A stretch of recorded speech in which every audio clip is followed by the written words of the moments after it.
আমরা এসেছিলাম আজকে বং পিৎজাতে, কৃপায় বড় মায়ের মন্দিরে এসেছিলাম। এখান থেকে বাড়ি যাওয়ার সময় আমরা সপরিবারে ডিনার করতে এসেছি। এখানে সবাই আছে, এখানে দেখতেই পাচ্ছেন আমাদের চৌধুরী পরিবার একসাথে। এখানে অ্যাম্বিয়েন্সটা দেখুন কত সুন্দর।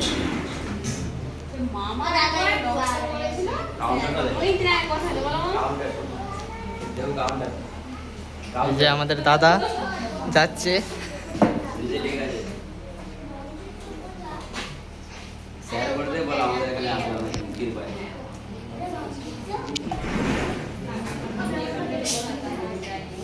ইউটিউবে 63 মিলিয়ন সাবস্ক্রাইবার।